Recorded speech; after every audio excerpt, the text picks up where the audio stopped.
Good afternoon. Welcome back to this symposium on the geoeconomic consequences of the oil price plunge. This is our third and final session on the geopolitical impact of low oil prices. I was thinking back earlier today to a wonderful passage in Dan Yergin's book, The Prize, during the 1973 oil crisis. And Henry Kissinger is being briefed on what's happening in the energy markets. And he suddenly cuts off the briefer and he says, "Stop talking to me about barrels of oil. They might as well be bottles of Coca-Cola." We are fortunate to have three experts on geopolitics who are comfortable talking about barrels of oil with us this afternoon. In Washington, D.C., Angela Stent, professor at Georgetown University, previously the National Intelligence Officer for Russia and Eurasia, the National Intelligence Council, among other distinguished posts. She is the author of The Limits to Partnership, U.S.-Russian Relations in the 21st Century, which was published last year. To my immediate left is Michael Gefeller. Ambassador Gefeller served in a wide range of places over a 26-year career, including in several that are highly relevant to today's discussion, in Iraq, in Bahrain, in Russia, and as Deputy Chief of Mission in Riyadh.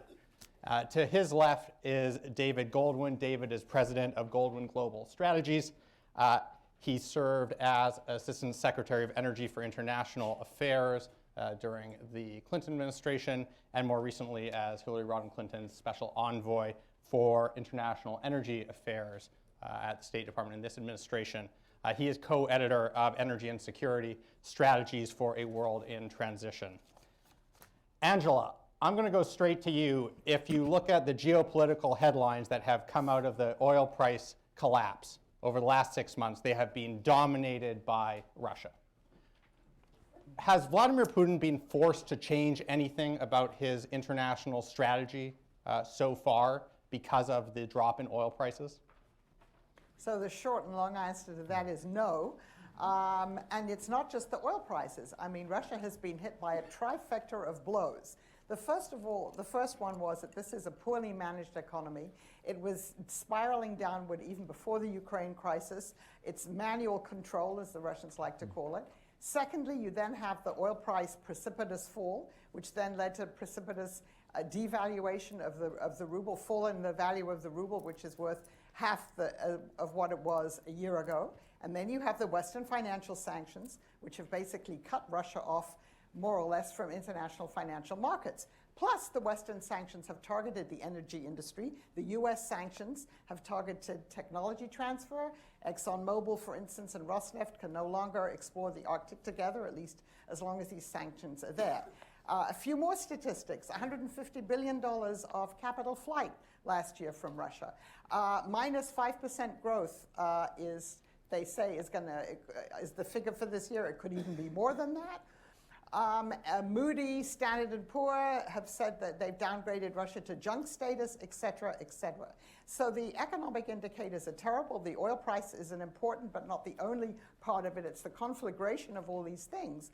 But so far, they have had no impact on what Russia has been doing in Ukraine. And that is partly because those members of the business elite who oppose these policies have more or less left, and they've taken their money with them. And the business elite that stays in Russia, and I can mention someone like Alexei Mordashov, the steel tycoon who used to own steel factories in the United States, they have declared their patriotism. Many of them have brought their money back to Russia, and they are overtly supporting President Putin. And so at the moment, contrary to maybe what most people in the West thought, economic pain has not caused the president of Russia and those around him who are advising him in this crisis to alter their policies. So does that last forever? If you imagine, let's say, oil prices staying low for the next 6 months, for the next year, for the next 2 years, is it just more of the same politically in Russia in terms of foreign policy strategy, or do you start to see fissures among the elites? Do you start to see shifts in Russian foreign policy? Well, that is the 64,000 ruble or maybe 32,000 ruble now that it's devalued question. I think most people believe that you're not going to see a major change for some time. Now, let's remember that the people who felt most of the economic pain are the urban elites who, can't have their imported mascarpone cheese anymore and who've been going out on panic buying spells to get consumer durables. But the vast majority of Russians who support President Putin live in the provinces and live in rural areas, and their standard of living wasn't that high to begin with, and they have not really felt the pinch yet. Unemployment is around 5%, which is a fairly good figure. If that gets worse, if inflation gets worse, then the pain could be much greater, the economic pain around the country. But as we all know, Russia has a tradition, and its people have a tradition of muddling along, of muddling through, of enduring lots of privation and economic pain. And at the moment, the patriotic fervor, and don't forget that the electronic media are really controlled by the government. The message is very much on target. It's very anti-American. It's blaming the West, the US, and its fifth columnists in Russia. As long as that message continues and doesn't abate, people are not going to go out in the streets. And again, you have this kind of patriotic business elite. And I think if we thought in the West that by sanctioning some of President Putin's close friends and business colleagues, that they would somehow get together and think, we have to change the government here because it's affecting us badly. I think that was a miscalculation. So you could feel effect, something maybe could change in a year or two, but I don't think we're going to see that anytime soon. So had we had this discussion 9 months ago, one of the things we would have been puzzling through was how aggressive Europe could or couldn't be toward Russia in this confrontation. And one of the things we would have talked about was Russian leverage over Europe because Russia controls a lot of European natural gas supplies. One of the pieces of fallout of the oil price crash is that natural gas on the broader market is cheaper because a lot of natural gas sales are indexed to oil prices. Is there an impact from the oil price crash on Europe's vulnerability to Russian energy leverage and to Europe's perception of vulnerability to Russian energy leverage? I mean, that's a great question. It's hard to decouple that from the general, European business integration with Russia. I mean, Europe and Russia do have very strong business ties, and so you put that together with the energy dependence. I mean, Russian gas, and I think oil isn't the issue here, it's gas. It constitutes about 25% of the European market. Some countries are much more dependent on Russian gas, and the closer you get to Russia, the more dependent they are. The further away you get, they're less dependent, although Germany gets about 40%, for instance, of its gas supplies from Russia. At the moment, I think the perception of vulnerability is there, but there hasn't been an actual experience of it. I mean, Russia used the gas lever. It cut off gas to Ukraine at the beginning of this crisis. It's now been restored, but in a few weeks, the agreement that Russia and Ukraine and the EU made together ends, and so I'm not quite sure what's going to happen then. So there's consciousness of potential vulnerability, but I think at the moment the situation is stable. I think the Europeans in general, or many Europeans, say we should try and become less dependent on Russian gas, but there are no immediate alternatives to that, and things like LNG, that takes some time and it's not going to be cheaper. Then the thing that Russia is doing now already is part of Putin's policy is to reinforce the fissures within Europe about how to deal with Russia. Those disagreements are there, but they can also be reinforced and strengthened. And so you see Putin in Hungary last week signing a nuclear power deal with the Hungarians, offering some new gas terms. Countries like Cyprus, Greece with a new government, who say, well, we should be more integrated with Russia. We shouldn't fear this dependence on Russian energy. So that could come in the future, but at the moment, it's a fairly stable situation. David, you recently were speaking with some major investors in Russia. And historically, energy investors in Russia have been advocates of positive relations between the United States and Russia. Does the oil price collapse make them more eager to see positive relations because every penny counts and every bit of uncertainty counts? Or does it make them less interested because a lot of the prospects there aren't as attractive anymore? I think they remain as interested as they ever were. And part of that, if you're talking about the US international oil companies, or if you're talking about the major European ones, they still have a very large scale LNG, gas, and oil investments in Russia. They're not affected by sanctions, and therefore they want to protect the sunk costs of those assets. Second, the upside in Russia remains tremendous.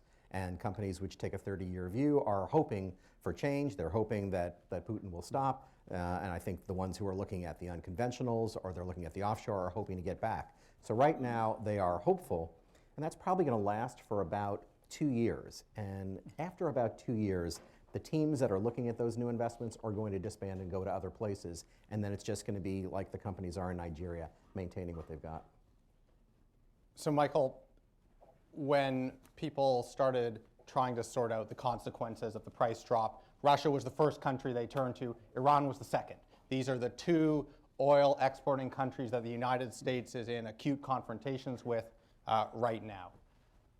What impact do you see of the oil price plunge on Iran's willingness and ability to engage in the ongoing negotiations with the United States? I think actually it's marginal. I think that Iran's interest in maintaining its nuclear program is such, and its political commitment is so strong, that something like the collapse of oil prices last year, remarkably enough, isn't going to have much of an impact on it. I think it'll have a much bigger impact on Iran's regional policy and its ability to fund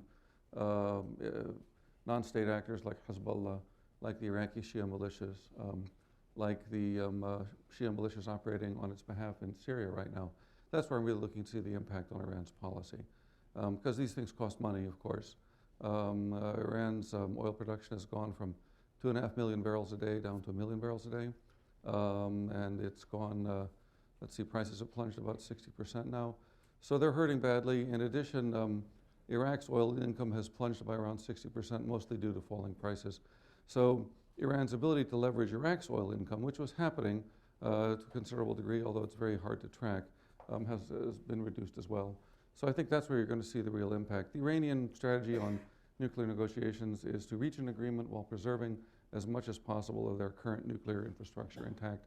I don't think that goal has changed. And frankly, I think given the way the negotiations have moved so far, they'll probably get an outcome they can live with. And give us a sense quantitatively what fraction of Iranian government spending goes to supporting Hezbollah, Shia militias. How material is this to them as they try to grapple with their budget challenges? Well, there are no public figures, but it's an enormous amount of money. And Iraq has been particularly useful for them in this regard. There are reports from time to time of Iraqi oil shipments that appear to have exited Basra and made their way to the Mediterranean, through the Sumed Canal, which crosses from the Gulf of Suez to the southern Mediterranean shore, and then on tankers chartered by third parties normally to the one remaining Syrian refinery at Tartus. You see fragmentary accounts from time to time. By the nature of the case, there's no hard data. But certainly maintaining the 800,000 estimated Iraqi Shia militiamen who've been raised since last summer in response to the ISIS crisis isn't cheap. And so we're talking billions, not millions. Let's talk a bit more about Iraq. You've had struggles within Iraq to get the oil industry on solid footing. You've got struggles over who gets the revenues. What does the lower oil price do to that? And what are the consequences for Iraqi internal stability? Well, it's all negative, unfortunately. I mean, the budget this year is about $103 billion. It's almost totally funded by oil revenues.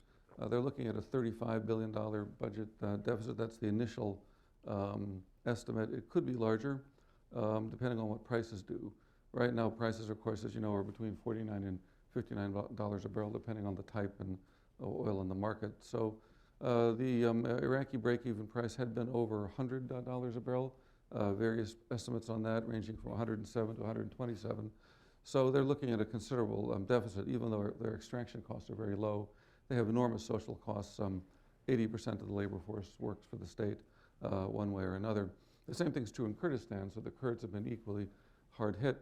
One of the big impacts in Iraq has been that the December 23rd agreement between Erbil and Baghdad over oil production sharing, whereby the Kurds agreed to export a total of 550,000 barrels a day. That includes Kirkuk's production and northern Kurdistan's production put together through the new pipeline to Ceyhan. This agreement isn't really operational at this moment because the 17% of Iraqi budgetary revenues that are supposed to be transferred to Erbil every month have not been transferred because the money isn't there at this point. And from what I understand, when the Abadi government took power, there was very little left in the till, and so they haven't been able to pay the $10 billion in arrears they owe the KRG from last year, let alone the 17% of monthly revenues they owe them now, which comes out to about $1.5 billion a month. So it's tight times in Kurdistan as well as in Baghdad right now. And of course, this affects the ability of both the KRG, the Kurdish regional government, and the Iraqi central government to fund the war against the Islamic State. The Islamic State's revenues, this is the only bright side I can find in the picture, are down too. They were selling oil at a steep discount in the enormous black market in oil that runs from southern Turkey into Iran regionally. There's hundreds of these small black market refineries here and there, and they were making a good chunk, most of their revenue from that. Estimates range from 800 to $1 billion a month, so considerable amounts of money. But at this point, they're not doing that. They're taking a steep discount on their discount. That's about the only light one can see in the situation. It's tougher for the Islamic State too. David, do you have any other silver linings on Iraq, or is it as gloomy as Michael says? I think pretty much as gloomy as Michael says. I mean, what's interesting is that after years of trying to get the Baghdad government to be more inclusive, to recognize the Kurds, semi-autonomy, they've taken that step and they've let them have their own framework. And that can be a great thing for national unity and stability in Iraq. But if they don't pay them and the deal breaks down, then what they have done is they have recognized the ability of states essentially to break off, develop their own oil, and sell it. And Anbar and other provinces are going to want to do that too. So if they make good on the deal, this could be a bright spot for the unity of Iraq. If it fails, it could be a very significant centripetal force in the disintegration of Iraq. Angela, Michael talked about this break-even oil price for Iraq, and anyone who has opened a newspaper at some point in the last 6 months has seen a chart of break-even oil prices for countries showing their threshold where they incur extensive budgetary pain. I want to actually ask each of you, but I want to start with Angela. How seriously should we take those numbers? How hard are those numbers? When we hear that Russia has a $96.32 break-even oil price, and I may be revealing a bit of my bias here, how hard is that? How long does it take them to adjust? Well, all I can recount is that a year ago, Russian officials said they needed $100 oil in order to balance their budget and for the economy to function well. Then the price kept going down, and a few weeks ago, President Putin said, if oil's $20 a barrel, we'll be fine, we can adjust. So I'm not quite sure how they work out all these numbers, and so I would have a very hard time saying what the break-even price is. Maybe David may have a much better answer to this. David, are these moving targets? Well, use the U.S. example. Instead of having the sequester, say we were looking at a 40% budget cut in the U.S. budget. Could you handle it? Yes. Would it be disruptive? Absolutely. Would you have a little bit of fight over the distribution of those cuts? In a serious way. And so this is, when these governments are talking about what their budget price is, they've estimated a budget price, and that's what their spending is going to be. That budget gets cut in half. Whose ox gets gored? That's really what the question is. In countries which have very fragile legitimacy, and we can come back to Nigeria and to Venezuela, where the only reason a government is in power is because they're delivering the goods to their class, you stop delivering, your legitimacy comes into question, and you risk some serious instability. And so I think when you talk about budget prices north of $100 in Libya, in Iraq, in the Northern Gulf, these governments face some very serious challenges on whether they're going to provide social services. Now, there are opportunities for savings, a little less corruption, maybe a little less gold plating, so there's a little bit of wiggle room in there, but you're talking about a very different service delivery position on the part of the government. So, Michael, one thing I think we know is that in Saudi Arabia, whatever their break-even price is, they have enormous amounts of money in reserve, and we talked about that a bit in the previous panel. So if you look out over, let's say, the next year, they don't have to change anything if they don't want to. But let's imagine that we have prices settle somewhere around where they are now for the next 5 years. And if Howard's range of $20 to $112 is right, that's certainly possible.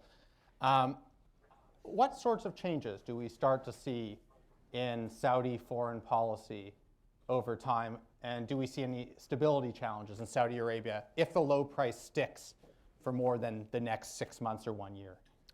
Well, they have enough reserves to stick out even a pronounced decline in the medium term. So the next 3 to 5 years, they have the reserves to handle.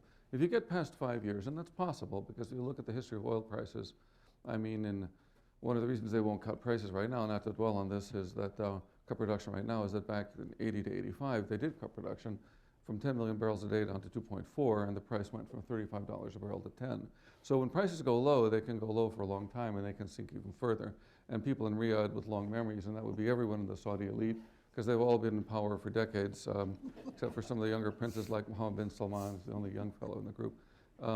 They remember this vividly, especially a fellow like Ali Naimi. So they're thinking about it. They're saying, gee, what if we're in for another 10 years of really low prices? And to give you an example, when I washed up in Riyadh after my year and a half in Iraq in 2004, as you know, the political counselor and then the Sharjah, the oil prices were $20 a barrel. And so what was happening then? Contractors weren't being paid. The government contracts and projects were being stretched out in terms of implementation timelines to a considerable degree. Nothing really stopped, but the machinery moved very slowly. So I think that's one of the things you'll see.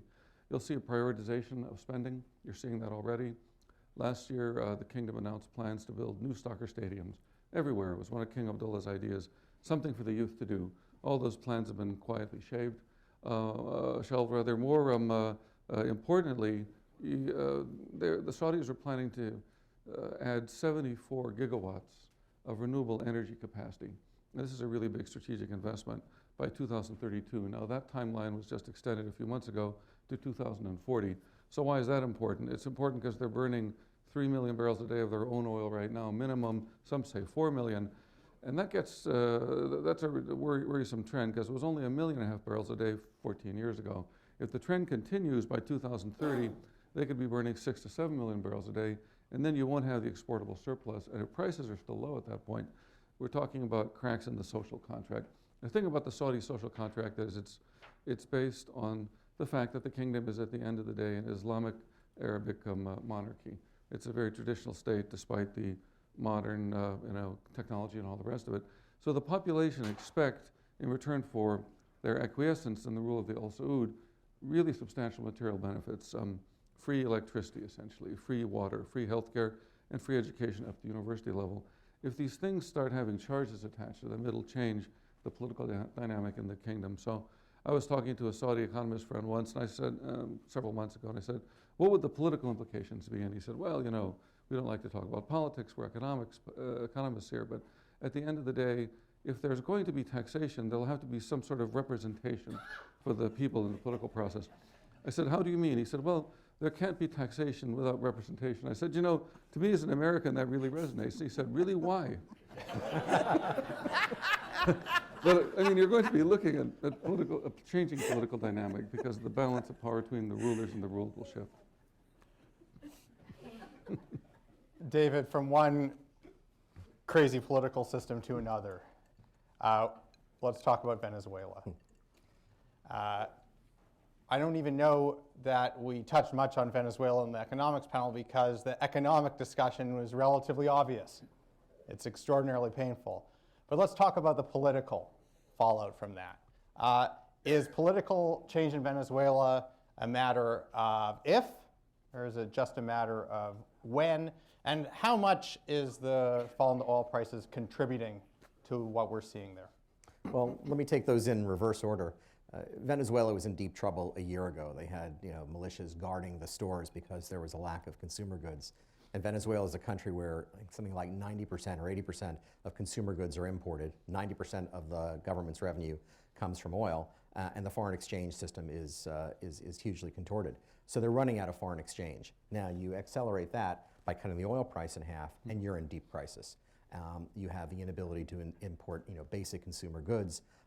And the political bargain for Chavez's party, the PSUV, was, for him, partially based on charisma, but it was based on delivering services, healthcare, education, money, social services to a large political class. When that bargain disappears, President Maduro doesn't have the same charisma by any stretch of the imagination. And then their reason for being there and being in control and tolerating this political oppression kind of evaporates. So they were in crisis before, now they are in deep crisis.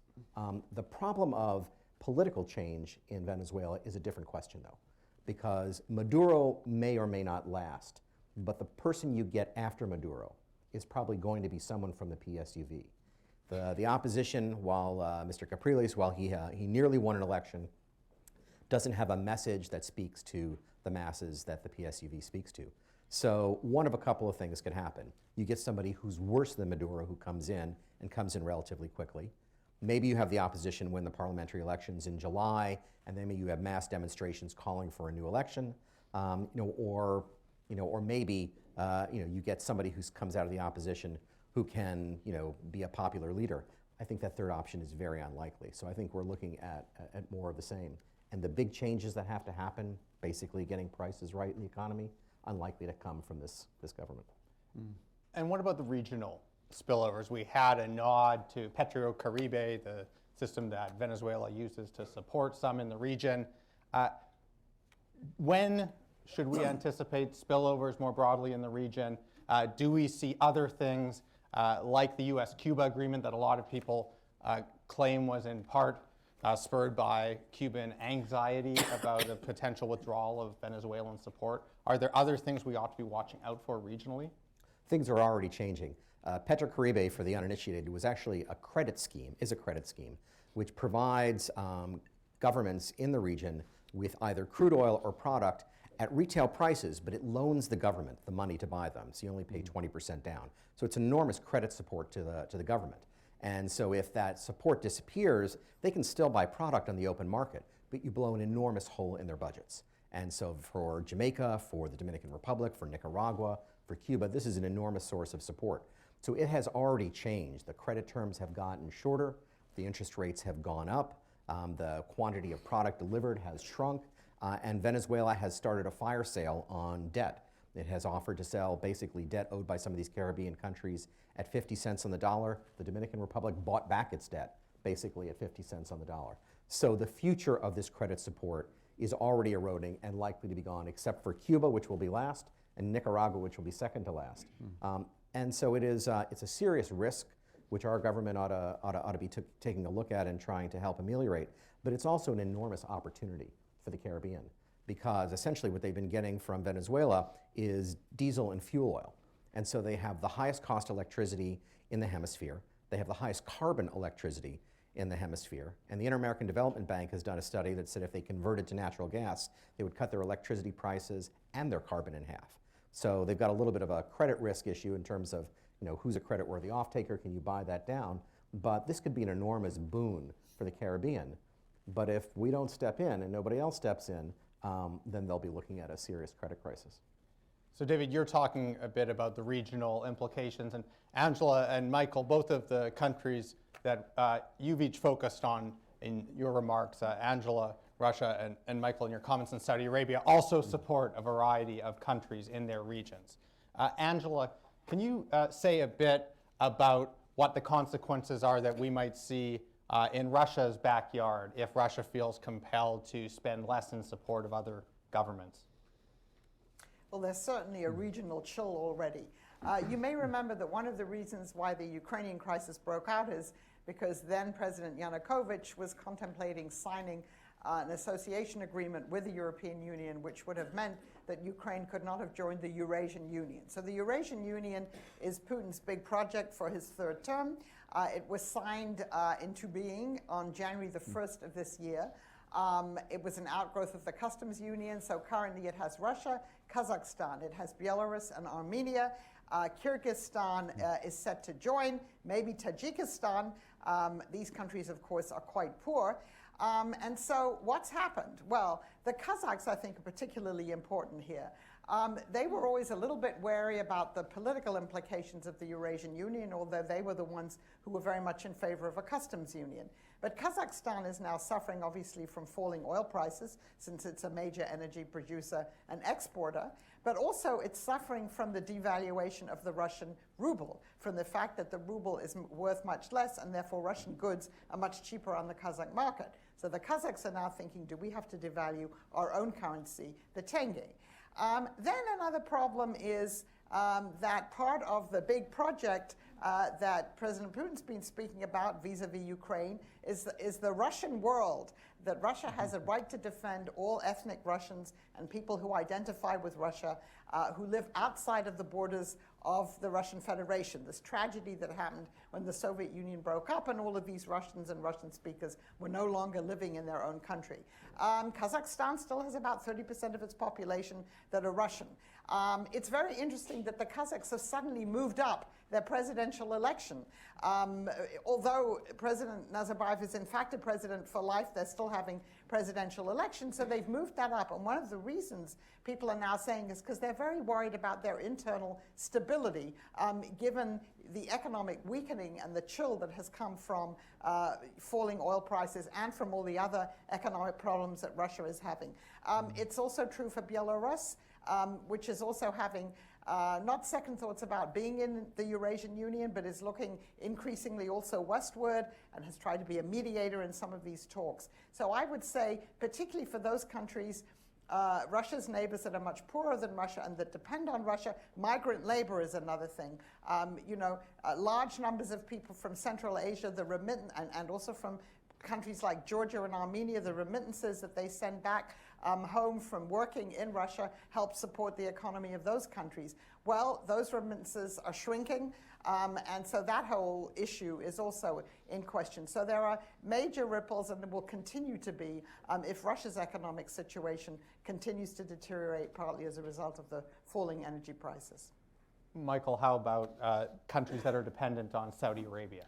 Well, again, in the medium to short to medium term rather, so for the next 1 to 5 years, the Saudis aren't going to change any of the core policies they're following right now. They have to focus on the security challenges on their borders. So what are those? There's too many to mention, actually. The recent collapse of the Yemeni government, the fact that the Houthi movement, which has close ties to Iran, has taken Sana'a. The collapse of Yemen, of course, has also meant that the hand, as it were, of Al-Qaeda in the Arabian Peninsula has been freed to a large extent, so the Saudis are really worried now about a double-barreled threat coming at them from Yemen in the form of increased AQAP infiltration and terrorist attacks in the kingdom. And irredentist claims by the Houthi movement, which really, when you look at the Houthis, it's a difficult thing to understand if you haven't spent much time in Yemen, but what they're really looking at is the reestablishment of the Al-Mutawakkilite kingdom, which existed in what's now southwestern Saudi Arabia and North Yemen down to until the 1930s, when it was conquered by King Faisal, who was then Prince Faisal. At any rate, big problems in the south, very difficult problems for the Saudis to handle because they're entwined with the tribal network. The Saudis have limited leverage there. Without a stable state structure in Yemen right now, it's very difficult to find partners for them to talk to. And militarily, this kind of insurgency is something that's way beyond the Saudi armed forces' ability to handle. So what they're looking at right now is spending billions on the southwestern border to armor it, to put in border guard bases. The Ministry of Interior that Mohammed bin Nayef, the new Deputy Crown Prince, heads, is focusing on that big time. And then there's the threat from the north in Iraq. They've always worried about the extremely close ties between the Iraqi government and Iran and about the strength of the Shia militias in the 9 southern provinces of Iraq that are predominantly Shia, where Shia militias have a huge presence. That presence is even greater now than before. And now they also have to worry about the Islamic State, which is on their northern border as well, and which is becoming active in cities like Zarqa and Ma'an in Jordan. So around the perimeter, they've got these issues. In Bahrain, in the eastern province, they have the ongoing Shiite insurgencies, which are kind of on a low boil, but can be stepped up very quickly. So the Saudis have a lot of money that they're spending on these issues through the Ministry of Defense, through the National Guard, through the Ministry of Interior in particular. They can't really cut these expenditures in the short run. Until the oil price crisis began, they had an enviable financial position. Government debt was only 2.5% of GDP, and reserves were 101% of GDP, so they can borrow if they have to. This year, they'll run a government budget deficit for the first time in years. They'll borrow some, and they'll use a small amount of their reserves. And they can continue to do that for, I would estimate, another 5 years at least. If low prices continue beyond that, they're going to have to start prioritizing. One of the things that might be hit is their subsidization of Egypt. Egypt is incredibly important to them. They consider the fall of the Morsi government, which was Muslim Brotherhood dominated, to have been a major geopolitical win for them. They know how fragile Egypt is politically and economically, and how fragile the Sisi government is, so they're going to continue to make substantial investments in that government. But 5 years out, they might have to think about stepping that support back if this low price environment continues. David, we've talked about 4 of the 5 biggest oil exporters in the world, and I don't want to get close to the end of the conversation without bringing in the 5th, which is Nigeria. We've seen a postponement of the Nigerian election. The headlines are about Boko Haram. And it's tricky, particularly for someone who doesn't focus on Nigeria frequently, to figure out how the oil price collapse plays into what's happening there, if it does at all. Can you help us untangle this? How does it feed in to what's happening in Nigeria? I'm not sure that it does feed in, other than it further undermines the legitimacy of Goodluck Jonathan's government. You have to understand how the Nigerian economy works. You've got the formal part of it, where the money that comes in from the international oil companies' sale and marketing comes into the formal budget. And then you have the government share of oil sales, which it more or less sells at sea, and that goes into the ruling party's personal distribution system. So that is a form of economic distribution. Corruption is a form of economic distribution in Nigeria. So when the oil price drops, the formal budget gets cut, and those who benefit from it, almost none of whom are in the north of the country, suffer less. And the southern states, which are producing states and get a special derivation, a special percentage on top of it, formally get less money. But what the government does is it keeps producing. In fact, oil production in Nigeria is up very slightly. And that's because during an election campaign, they are going to pump it and sell it for as much as they can, because even if it's at a discount, it's funding the election campaign. How does this all feed into Boko Haram?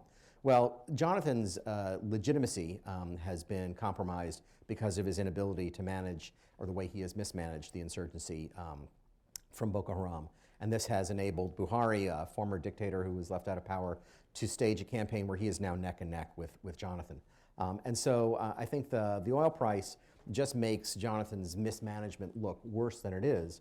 But there may be relief on the horizon. The African Union's got an 8,700-person multinational force, which may help combat that insurgency. So it really depends on what happens between now and March 28th, when the election comes around. It's possible that Jonathan will slip through, or it may be that he seems so incompetent, even to those in the central states, that a quasi-legitimate election takes place and Buhari wins. But I think the oil price only is a complicating factor, but I don't think it's determinative in terms of Boko Haram. David, I have one more question for you, and there's no natural pivot here. We heard in the last session about the market impacts of low oil prices on alternative energy sources, on oil consumption. I want to talk a little bit about the political side of this. We have the Paris climate talks coming up at the end of this year. The president has a fairly aggressive regulatory agenda on climate. How, if at all, do the low oil prices affect the politics of taking action on climate change here and internationally? Well, I think in theory it's helpful, and in practice it may not be.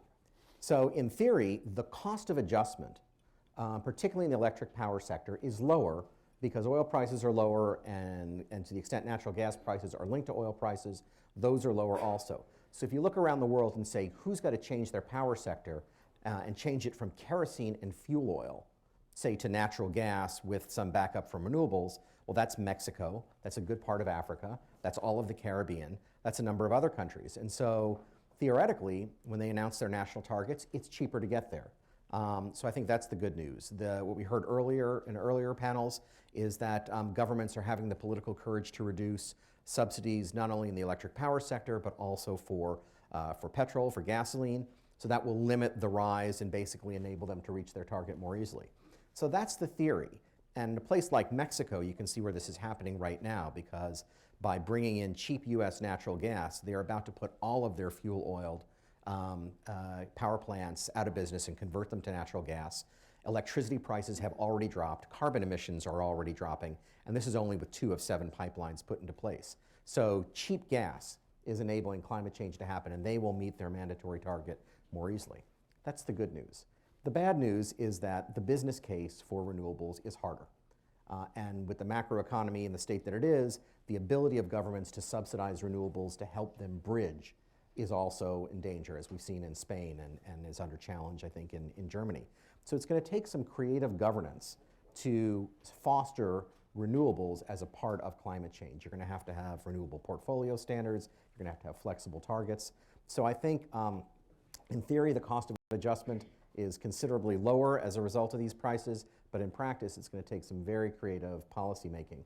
And of course, in the US, just to finish off, we have already gotten a large way towards our target by virtue of backing out gas for coal. And I think as long as gas stays cheaper than coal, we'll see that trend continue and perhaps extend to other countries.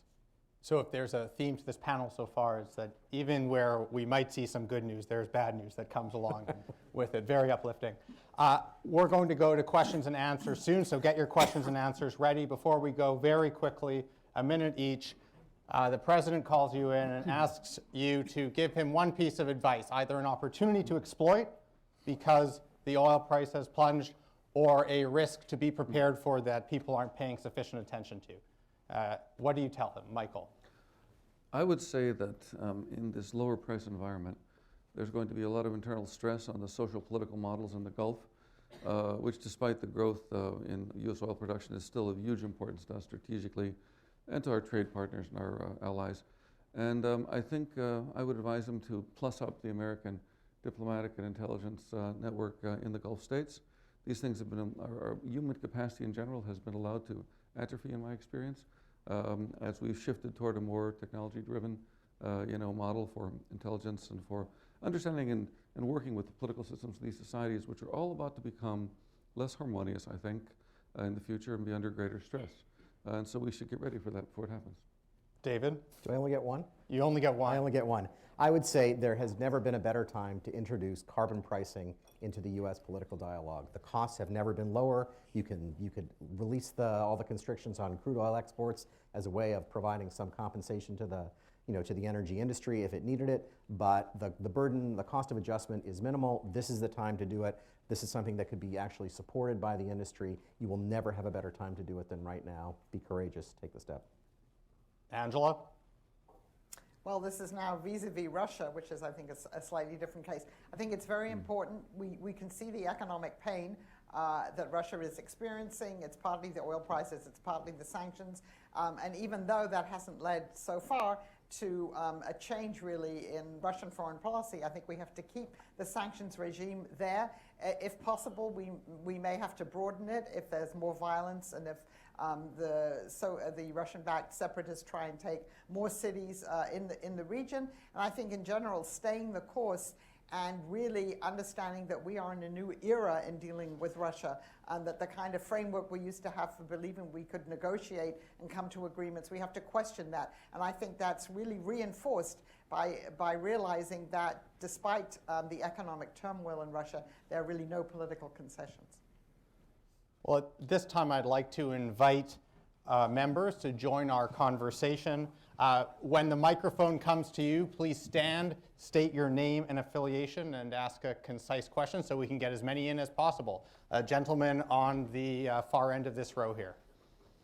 I will deputize Angela to ask questions in DC as well. Solicit ones. My name is Larry Bridwell, and I teach MBA students at Pace University, and you mentioned, Angela mentioned about the new Russia dynamic. There's a counterpart to that. I had a student 5 years ago who wrote a thesis on an EU energy policy. And in fact, Jacques Delors, one of the last things he did before he died was to head this study.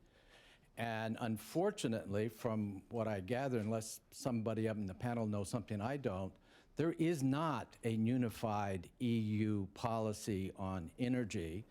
And if Russia decides to take advantage of its pipelines through Ukraine and reduce the flow of energy, what does this mean when EU doesn't have a unified energy policy, even though they've tried to get one?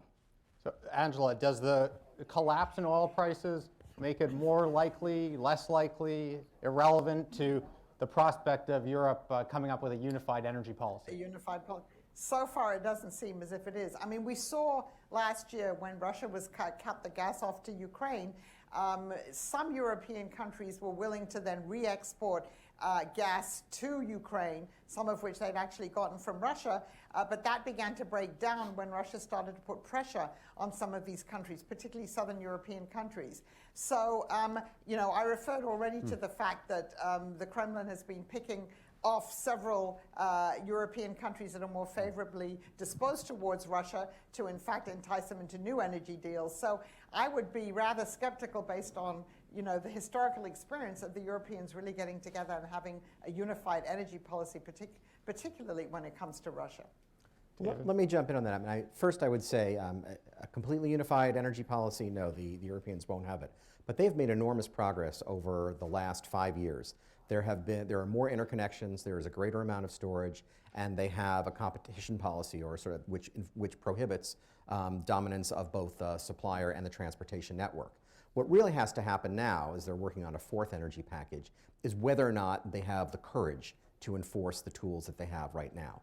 And you saw a little bit of that in South Stream. Well, I think the issue is not over yet, but they have the ability to pass rules under their existing authorities, which could say to Gazprom, which owns capacity in the European pipeline system, that if you're not using it, you have to auction that off. That will take a new step on the part of the Europeans. This is the focus of the next G7 summit. This is the focus of US diplomacy right now. So you have the ability in Europe, I think, to bring in alternate supply, to move it around the country, and they're also talking about how they'll find that alternate supply, whether it'll be renewables or other things. But indigenous production has not panned out and doesn't look good. They have to prioritize their list of 85 infrastructure projects to 2 or 3 serious LNG importing terminals, probably Croatia, and they'll have Lithuania and maybe another one on terms that investors would want to invest in to bring in alternate supply. But it's always going to be hard to substitute for Russian supply. So what you're looking for is a system which is competitive enough that Russia, which can't really do without those exports at competitive prices. So I think there is still this huge divide between the Commission, which their policy looks a lot like ours. They've got a great plan out on paper, and the policy of Germany and France in particular, which is resistant for commercial and for diplomatic reasons. So I think that's going to be a push, and I think what happens over the next 4 or 5 months will be a little bit of how clever U.S. diplomacy can be in trying to get the British and maybe work around Italy and get the others to push the Europeans where they need to go and where they now have the authority to exercise a more competitive policy than they've had in the past. Angela, do we have a question in D.C.? Do we have a question? Yes, we do. In the back there. Jessica Deal from NPR. In an earlier session, Libyan oil coming back online was sort of listed as one of the factors bringing global prices back down. Oh, sorry. Can you hear me better now? Sorry. Should I start from the beginning? Please. Okay. So my name's Jessica Deal. I'm from NPR. Just in an earlier session, one of the factors given for global prices coming down was Libyan oil coming back online. Obviously, the situation in Libya is very unstable. So I'd like to hear if there are any thoughts on how tenuous that supply is and how disruptive would it be if that were to come back offline? So David or Michael, if either of you can answer that, but also is there a feedback loop here? When you have lower prices, does that affect stability in Libya? Well, on the tenuousness of the recovery in Libyan production, it's very tenuous. If you look at the last couple of years in Libya, large fields have gone on and offline regularly. Libyan production has swung wildly from as low as 85,000 barrels a day last year to as high as 1 million barrels a day again last year. So these huge production swings have a big impact in the short term on prices. But the key thing to remember about Libya geopolitically is that it's now a divided state. You have one government in Tripoli, which is essentially run by the Muslim Brotherhood and backed by Islamist militias from Misurata and from Tripoli itself. And then you have another government in Tobruk, which is internationally recognized and is backed by tribal militias, remnants of the Libyan army under Gaddafi, and the armed forces cobbled together by an American citizen, actually, General Khalifa Haftar, a resident of Falls Church, Virginia, until not too long ago, who went back during the revolution against Gaddafi and is now leading what is left of the armed forces of the internationally recognized Libyan Republic. So for a long time, the civil strife in Libya did not impact the oil and gas infrastructure. Both sides, actually all sides, because it's a multi-sided civil war, stayed away from it. That's no longer true, and you now have tribal and religious militias trying to seize control of things like export terminals, pipelines, and individual oil fields, and that's impacting the integrity of the infrastructure. I would really, look with more than a little caution at any recoveries in Libyan production, because this stuff can change overnight. I agree with Michael, especially on the tenuousness of the situation. But there is a feedback loop, Michael, and I think in the western part of the country, early on, a lot of the holdup in production was a matter of extortion, which was local protection militias really wanting money.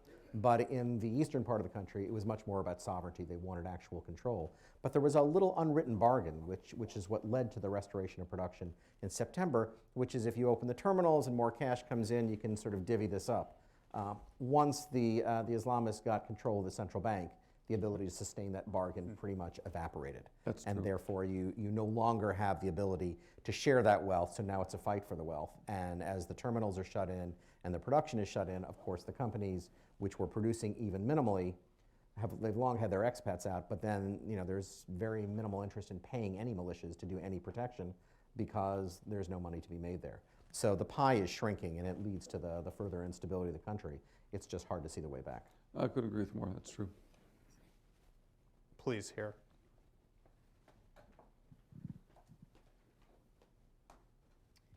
Hi, I'm Neely Gilbert from Matarin Capital Management. I was wondering if we could talk a little bit about the geopolitical implications of energy security here in the United States. All hailed the arrival of greater energy security in the U.S. when production was increasing on higher prices. What do you see as some of the potential geopolitical costs of the step away from production here in the States and exports, and what may be some of the likely political responses to that? And let me put a sharp point on that. Let's say you have one world where the United States imports very little, but the price is high. And you have another world that you can choose where the United States imports quite a lot, but the price is a lot lower. Which one is better for American security and puts the U.S. in a better position to deal with geopolitical challenges? I'll let each of you have a crack at this question from the floor and this choice. Angela, do you want to? No, I would think I'll let my colleagues in New York take Okay. Terrific. I know which one Russia would choose. David? Well, I think a world where we export more, we import more, and prices are lower is better for the economy. But more to the energy security point, I think a world where we are connected to the world economy by being able to export and import freely. When we have excess of a grade of crude, we can supply it and bring the global price down. When we can help allies who are in need, where we can substitute our production for somebody else who goes offline, is a more secure world. Autarky, autonomy is never the way to energy security. It is more resilience in the system and more interdependence. So I think we are not walking away from production. It's still up, just less than it might have been absent the low prices. But I think the world has changed for the US. I think we now have this ability to deploy capital quickly, to revive production quickly, because the nature of shale production, it's just not as long a cycle as deep water or other kinds of production. So we have this, this reserve ability to respond within a reasonable period of time to global market signals.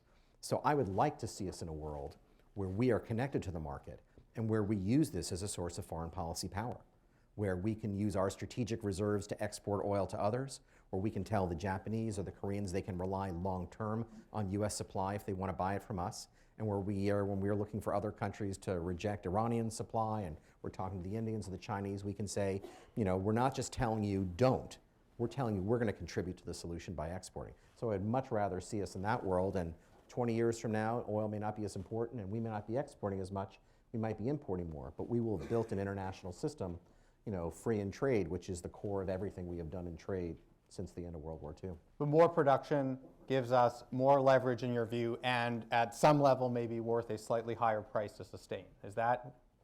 Yes, although I think the studies that we did at Brookings and that Jason did at Columbia and everything else has pretty much said that domestic producer prices will rise if you allow U.S. prices to reach global prices, but domestic gasoline prices will be modestly lower and directionally lower because you will increase the total crude supply by some measure, and gasoline is priced to Brent.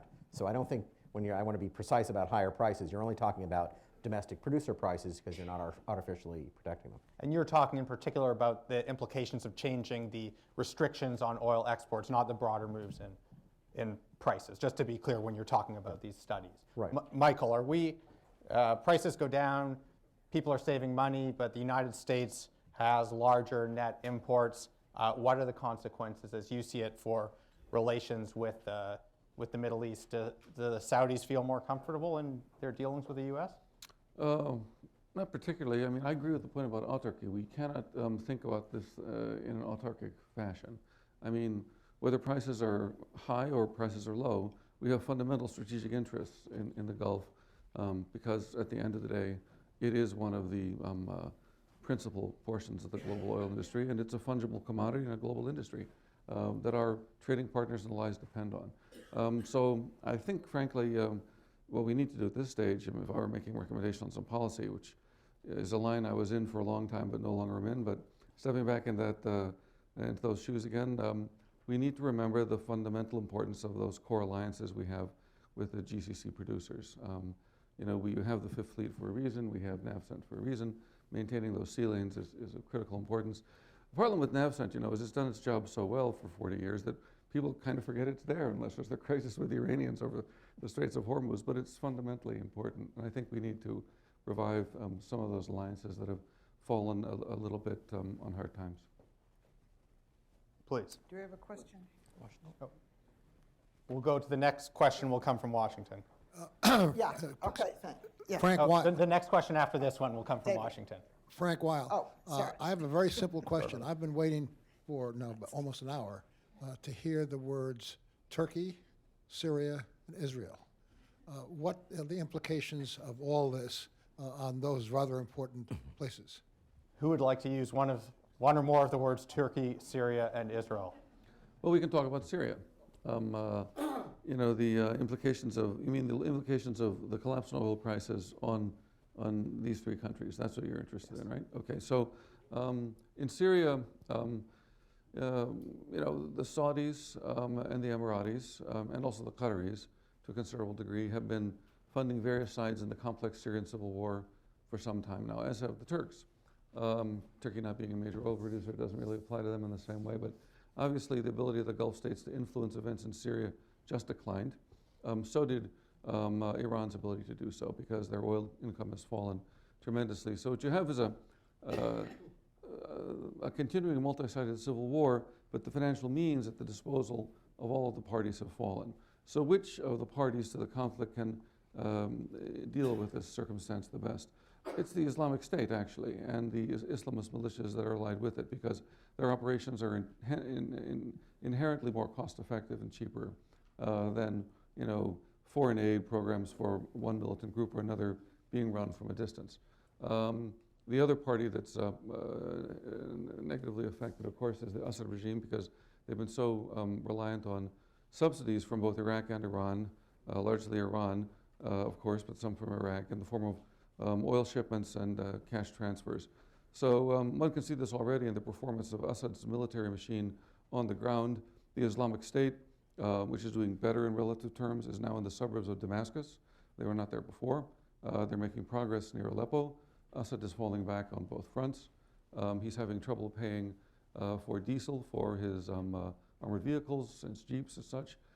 He's having trouble manufacturing or buying kerosene to keep his fleet flying, his war fleet. So at the end of the day, he's holding ground but falling back. And so in net terms, it's still a long, bloody civil war.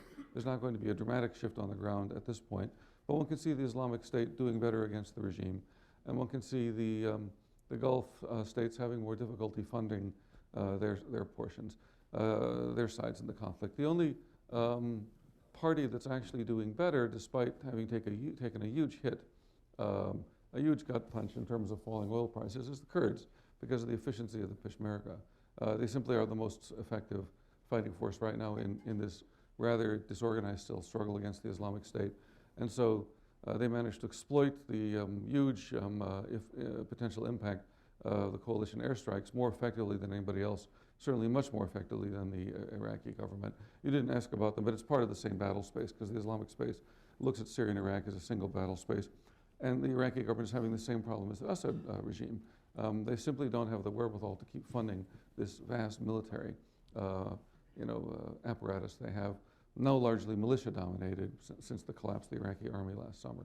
But all these things cost money, and there's less money to go around. So to sum it all up, all parties in the conflict are operating with reduced budgets. The Islamic State is operating more efficiently than Assad at this point and is gaining ground against them in Syria. And the Peshmerga are operating with very high level of efficiency despite the budgetary stringency they're operating under. I'll jump in on Israel and on Turkey. In 1 second, I want to go to Angela first, still on the Syria question, because there's been plenty of speculation in the press that one of the reasons that Saudi Arabia might not mind the collapse in oil prices is because it hurts Russia, and Russia is seen as supporting the Assad government. So let's set aside the question of what is Saudi Arabia doing and why. If that is what they want to see, are they going to be pleased, or are they going to be disappointed in shifts in Russian policy towards Syria? Is who going to be? Will the Saudis, when they look out and say, Will the has this shifted the Russian approach to Syria? Right. This is sort of the bank shot theory that you see in a lot of the press. Sure. Right, exactly. And rumors that there's going to be a deal if the Russians abandon the Assad regime, then somehow prices will go up. I read that story in the New York Times. The cornerstone of Russian policy in that part of the world is to have strong secular leaders. You can only understand Russian policy by understanding Russia's own problems with its own Islamic minority in the North Caucasus particularly, and there's a direct connection between the two. And so Russia wants these strong secular leaders. The Russians always assumed that Assad will prevail. Now, having listened to Michael, maybe the presumption is wrong, but they've banked on that. I see no reason why they're going to shift their position on this. They have tried to mediate. They did have a conference a few weeks ago in Moscow where they tried to bring the opposition parties together, but obviously many of those parties didn't go to Moscow. I would be very surprised if there's a shift in Russian policy towards Syria, because again, it's the cornerstone of Russian policy in that part of the world. You've just seen Putin go to Egypt to revive this dormant Russian-Egyptian relationship, which was sort of downhill since the Soviets and the Egyptians broke with each other, or the Egyptians broke with the Soviets in 1973. And suddenly, Mr. Sisi is talking about possibly joining the Eurasian Union. There was all the fanfare, a parade for President Putin. So Russia is actually reviving its contacts and its influence, I would say, in that part of the world. But again, based on supporting these strong secular leaders that oppose Islamism, that oppose all of these radical movements that are also a threat to Russia. And so I don't see that changing despite changes in oil prices, or that forcing the Russians to change their policy because they'd like the Saudis to somehow raise oil prices if indeed they could do that. David, can you fill us in quickly on Israel, and then we'll go to a question in D.C. Sure. I think this low oil price cycle is bad news for Israeli gas, also combined with, I think, an overly aggressive competition policy. LNG projects are hard to finance now. They're going to make less because prices are lower, and I think it was a risky prospect to begin with. So absent a change in policy, I think that's bad news for Israeli gas. And how Israel is impacted by the cycle really depends on what you think of the Iran deal. Because if you think that deal is good and Iran is more motivated to make it and they will be more secure, then it's a positive. And if you're not so confident in that deal, then it's not. And I think if the cycle continues, and I don't think that it will for more than another year, then I think you could see some serious instability in that entire perimeter, and that can't be great for Israeli security either. Angela, do we have a question in D.C.? Yes, we do have a question. We have several. Excellent. Hi, David Merkel. I wanted to ask about Russia's relationship with Turkey and China. I was in Turkey when Putin was there trying to breathe life into South Stream by making it Turkish Stream. Right. Will Turkey's frustration with the EU and its desire to be an energy hub breathe more life into that relationship? And Russia-China, is there possibly going to be more competition over the Chinese market between Russia, this is more than gas, between Russia and Central Asia, Turkmenistan, Kazakhstan, and will that create more tension? Will Russia's tilt towards China create more tension in that competition over Central Asian gas? Thank you. Okay, those are great questions. Well, yeah, I'm glad you mentioned China because I guess we haven't mentioned it yet. China has in general been a beneficiary of all the problems that the Russians are having with the falling energy prices because, as you know, for 10 years the Chinese and the Russians were trying to negotiate a gas deal and they never signed that deal because the Chinese didn't like the price. They wanted a lower price. Well, last year when Russia was really suffering from the sanctions, oil prices beginning to fall, and Western ostracism, the Chinese got apparently a very good deal in this $400 billion gas deal they've signed with Russia. We don't know the terms of it, but we know that we've heard Russians privately say that they were quote unquote taken to the cleaners. So whether these gas pipelines will be built and what's going to happen to these deals, nobody knows because it takes obviously a number of years. But the Chinese have certainly been beneficiaries there. Then, I mean, in Central Asia, China and Russia have been economic competitors for some time, and a number of key Central Asian countries obviously are very pleased to increase their, gas and oil exports to China because they also want that balance between Russia and China in terms of trying to influence their own countries. So I would say this, and the other thing, however, is that the Russians have been turning to the Chinese to try and help bail them out, again, because of the fall of the ruble and all of their economic problems. And the Chinese have given them some financial relief since, again, Russia doesn't have access to these international capital markets, but they haven't given Russia nearly as much as Russia would like. And I think the Chinese obviously are very hard bargainers, and they'll help Russia out to some extent, but not nearly as much as Russia probably needs. And as far as Turkey is concerned, I mean, this is a very complicated relationship. Yes, you had Putin in Turkey. You've got the new so-called Turk Stream. And in that sense, yes, Turkey's feelings of rejection by the European Union and its increasing authoritarianism domestically. People say that President Putin and Mr. Erdogan are kind of natural allies in many ways, is one thing that clearly has been drawing Turkey toward Russia. But on the other hand, again, if you come back to Syria and all of these issues, they have a very different view of what they would like the outcome of some of these major conflicts in the Middle East to be. So I see this as the Turkish-Russian relationship as one that is improving and they're drawing closer, but it also has its own contradictions. Do we have any questions in New York? Please, and I just want to remind members that this meeting, including your questions, is on the record. The gentleman back there. Yes. Stephen Blank, University of Ottawa Energy Consultatory. When we talk about U.S. energy security, or we sometimes get mixed up between the United States and North America. So this question leads to that. Michael, you and Joe Dukert, others have talked about how deeply integrated the North American energy systems are, quite more than most people see. Have recent events, the Gale Shale, the pipelines built and unbuilt, the changing price of oil, altered that? Are we becoming less integrated, more integrated? What do you think is going to happen in the next few years? I'm not going to answer your question, but it is striking when we think about the geopolitics of energy. We typically are not thinking about U.S.-Canada relations, but David, I'm going to ask you, does the fall in oil prices change the politics of the Keystone Pipeline?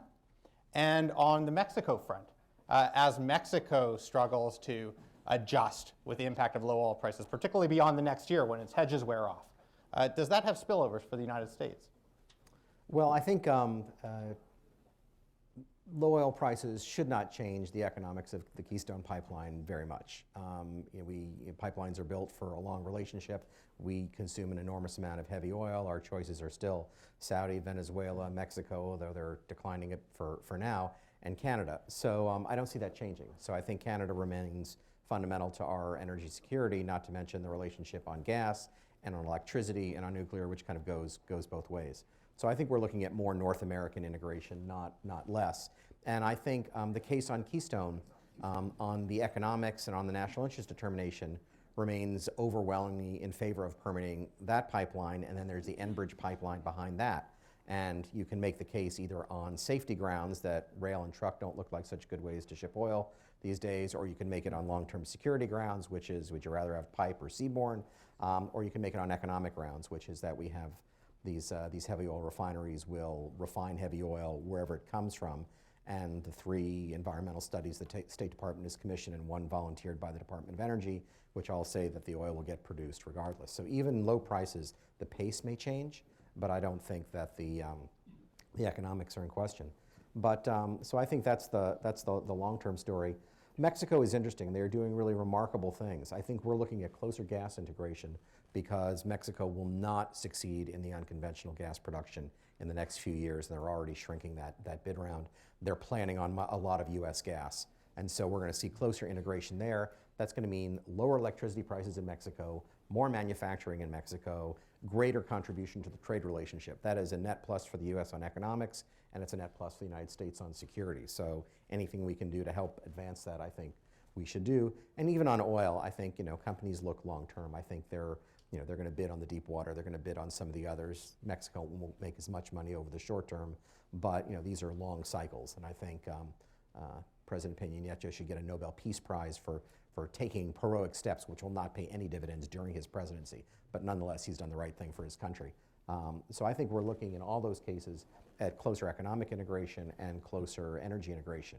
I would love to see a world where our surplus of gas makes it through Mexico all the way to Central America, makes it to the Caribbean. I think that's the next step in integration because it would be a huge plus for climate as well as for security. But that's probably a bridge 5 or 8 years out. Angela, do we have one last very short question in Washington? Yes. Yeah. Is it a short question? It's a short question with a short answer. Thank you. Bill Murray with Energy Intelligence Group. You talk a lot about the insecurity and instability and some of the things you're talking about in terms of Turkey and Russia, that these low prices over a period of time, especially for Russia, wondering if we are underplaying the destabilizing factor. And also in terms of Turkey, perhaps moving it forward, it seems that Turkey is making some of the same mistakes that Syria made during the Iraq War of allowing a lot of through traffic of fighters, foreign fighters. And I was just wondering if there's any black swans out there that we're not really thinking about in terms of what are the real effects of this massive change we see, some of which are oil related and some of which are only tangential. Well, why don't we talk very quickly about Russia stability, and I'm afraid we're not going to have time for the rest of the black swans. Well, again, it's a huge question. I mean, at the moment, the Russian government appears to be quite stable, and all of the propaganda that the people are hearing, the patriotic fervor, is working. If you look at public opinion data, the population doesn't blame the president for their economic problems, but they blame, unnamed forces, either corrupt officials in lower ranks of the government or, again, America's fifth columnists in Russia. However, in the longer run, as we know, the demographic situation in Russia is very problematic. Russia does have to undertake serious economic reforms, pension reforms, all kinds of reforms. And at the moment, the way that they're dealing with the problems is just handing out more money to people, but they've already announced 10% budget cuts, except for the military. So in the longer run, an outsider looking in would say the trends are not good, the infrastructure is crumbling, people, the best and brightest are emigrating, and something will happen. But we tend to be too quick often to think that things are spiraling downwards in Russia and that the whole system will collapse. And it's maybe more resilient than we understand. So, of course, there are potential black swans, but I wouldn't write Russia off or think that there's going to be some major collapse anytime soon. Well, we are about out of time. This has been a fascinating discussion. I want to thank our speakers. I want to thank our events and meeting staff for putting all this on. Please join me in thanking them. I look forward to seeing all of you at our symposium next year on the oil price spike. And you are all welcome after this uplifting session to join us for a cocktail reception at the Pratt House to drown your sorrows.